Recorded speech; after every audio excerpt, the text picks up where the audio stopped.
Hello guys, good morning, welcome to my channel and it's me again, ang inyong chismosong Kaalda Vlogger. So good morning everyone, so happy Friday sa ating lahat. So ito wag ninyong babaktawan o lalaktawan tong ating main topic ngayong araw. I'm sure na hindi ninyo pagsisisihan na pinanood nyo to mula umpisa hanggang hulihan. And syempre huwag kayong huwag kayong magbabaktaw and maglalaktaw. Buuin ninyo yung panonood, okay? So eto na, dumako na tayo sa ating main topic for today's video. Etong ang saklap lang naman kasi sa pulang araw, guys. Ang saklap lang naman, eto nga na-nominated sila or na-nominate sila sa isang award giving body. Ang kaso, after nomination, nag-announce na ng winner, hindi sila yung nanalo, hindi sila yung nag-win. So, ang sakit, no? Yung programa ninyo, hindi nanalo. Kala ko ba maganda? Ibig sabihin, pati yung mga award-giving bodies, hindi na nagagandahan sa istorya and sa palabas ninyo kasi napaka-typical na. So, eto na guys, watch this. Mamaya ipapaliwanag ko sa inyo ng buong buo. Hindi.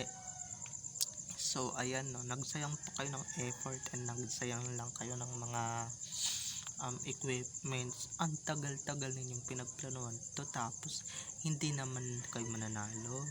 Nabaliwala kayo, nabaliwala yung ginawa ni Manang Suset na palang araw na pinagyayabang and pinagmamalaki niya noon pa, na nakikita ko na sa YouTube yung pagmamalaki and pagmamayabang niya. So eto na guys, watch this. Mamaya ipapaliwanag ko sa inyo ng buong buo. So eto na guys, watch this. At kung nakita nyo na ngayong recap, so once again si TTO sa mga admin, so thank you so much sa kanila, kasi kung hindi dahil sa kanila wala ako dito sa kinalalagyan ko. And syempre kung hindi nila ako binibigyan ng mga magagandang updates dito sa social media, so maraming salamat and pinapaintulutan nila akong ilabas itong mga ito. So ito na, tara na, palaganapin na natin to. So simulan na natin ang bakbakan, kasi baka mamaya mabash na naman ako at sabihin marami kang ebas, marami kang dada. So eto na, dumako na tayo sa ating main topic for today's video. Like what I said earlier, diba? Napansin nyo naman, Manang Suset, akala ko ba or Madam SD na maganda yung programa ninyo, na world class ang programa ninyo. Ito lang na-nominated lang naman kayo sa isang award giving body, tapos ito na nangyari, biglang nag-plakda nung nag-finals na. Ang saklap, kitang kita ko guys ang pagmamayabang niya sa Facebook, dahil pinost ito ng isang Kanghuso fan na alam niyo naman na bilib dun sa network niya, at bilib dun sa palang sa bungang araw na hindi naman maganda. Ibig sabihin lang yan guys, kaya hindi sila nanalo, hindi sila kagandahan or hindi kagandahan yung ginawang palabas, diba? Hindi pang world class ang programa kasi guys, diba? Eto nga, mas dinaig pa siya ng programa ni Kim Chu sa kabilang istasyon, diba? So eto hindi siya nanalo and hindi siya ang saklap, no? Kung dati nananalo tapos ngayon biglang nga. So ibig sabihin lang yan guys, karma is real, karma is coming to town, na nakabayanan na ng mga kasamaan and kawalangyaan nyo dito. So unti-unti na kayong sinisingil at unti-unti na kayong kinakarma. Diba? Sino ba naman ang hindi magagandahan sa show na yan? Or diba, maski ako hindi ako nagagandahan dyan, Guys, kapapanood lang natin ng Maria Clara at Ibarra, ng Maria Clara at Ibarra. Tapos sinundan na naman nila ng another historical. So, 'di ba? Kung mas papapiliin ako, doon ako sa Maria Clara. Kasi si Maria Clara kapapulutan talaga ng aral. Yung pulang yung bungang araw, guys. 'Di ba? 1940s tapos lalagyan mo ng love story. Ano 'yan? Tapos yung hapon na yan biglang magiging kakampi ng Pilipinas. Ano 'yan? 'Di ba? So, doon pa lang, guys, hindi na maganda yung story at hindi na maganda yung plot ng twists, okay? Hindi maganda yung mga twists. Kaya kung ako sa inyo, tigil-tigilan nyo na yan na dahil kailanman hindi kayo mananalo or 'di ba, or sabihin na natin na hindi sa Korea, dito lang sa Pilipinas, guys, na nominated ang palang araw pero hindi pa rin nila nagawang manalo, 'di ba? Tapos post kayo ng award, magpo-post kayo ng award kasi ganito, ganito na nanalo, ganyan na win-win situation kayo pero yung totoo hindi naman pala, 'di ba? Masaklap lang naman talaga sa mga nag-a-assume dito and syempre sa mga nag-a-assume na mananalo sila. Kahit na i-bash niyo pa ako dito, ano pang gawin niyo sa akin, hindi ako or maninindigan ako na talagang talo talaga ang pulang araw maski sa ratings game, talo yan. Kaya nga nagmamakaaway si Manang, 'di ba, na manood and syempre subaybayan ninyo yung pulang araw, wag lang puro Netflix ang masubaybayan ninyo, pati dapat sa TV. Kahit na nakabukas lang ang TV, kahit napabayaan yung nakasindi or wag kayo manood, basta nakabukas lang TV, pero hindi 'di ba? Kahit sa TV kayo manood or kahit sa Netflix, 'di ba?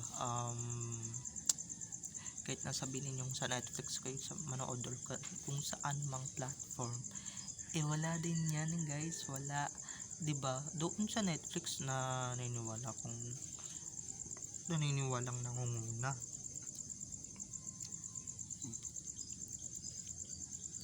Kasi guys, wala naman kalaban 'di ba? Or should I say, may mga kalaban silang mga Koreanong palabas, mga Taiwan na palabas doon. Pero guys, walang panama yung mga yun doon. Kasi nga, wala silang kalaban na Pilipino. Dito, napakadami nilang kalaban na Filipino na napakagagandang istorya or napakagagandang plot. Diba? So, talagang wala. Dapat ibang teleserye yung ginawa ninyo at ibang plot ang kinuha ninyo, 'di ba? Baka sakali, 'di ba? Pero yung ganyan,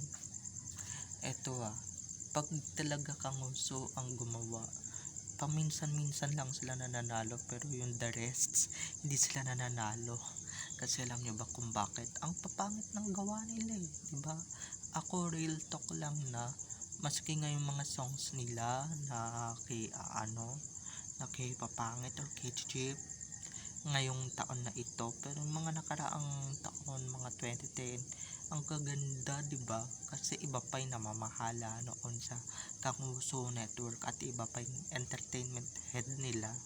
Di katulad ngayon, nowadays napakapapangit at napakawawalang kwenta at hindi world class, diba? Tapos sabihin niyo world class, saan world class?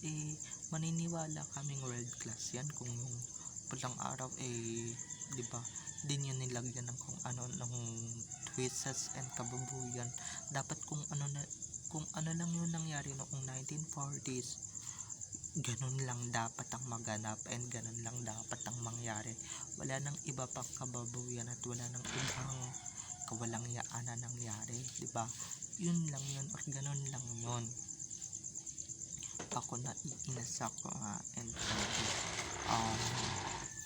diba, yung expected nilang sila yung mananalo. Naranasan ko na rin yan, guys, pag sumasali akong singing contest. Nanas ko na rin yan. Yung hindi manalo, pero yan, never nang mananalo yan hanggat may kalaban yan doon sa kabila na napakalakas. Diba? Napaka-phenomenal ng kalaban yan. Ako, huwag na lang talagang magsalita. Kaya, diba? Tas napakapapangit pa ng mga kasama. Siningit yung akala mong malakas na love team, nandoon sila yung bida, tapos naman pa ng retokada, diba? So hindi magre-rating yan, hindi mananalo yan. So akala nyo lang yun na panalo kayo, diyan naman kayo magaling, diba? Sa self proclaimed na panalo, or nagpe-presenta kayo manalo, tapos di naman pala kayo nanalo, di naman pala kayo tunay na nanalo. So masaklap yun mga ka-ADN, diba? Para sa kanila. So buti nga sa hindi kayo nanalo. Sige, babawiin nyo pa ng babawiin, okay? Maski yung mga napansin siguro ng mga award giving bodies na hindi makatotohanan yung palabas na ginagawa ninyo. So bye-bye na mga ka-ADN. I love you all. Have a nice day. Keep safe and God bless. Bye-bye. So don't forget to subscribe to my YouTube channel for more videos and uploads patungkol kina Main at Alden, and syempre patungkol sa kanilang mga buhay-buhay inside or outside man yan sa showbiz. Okay, bye-bye na. I love you all. Enjoy watching.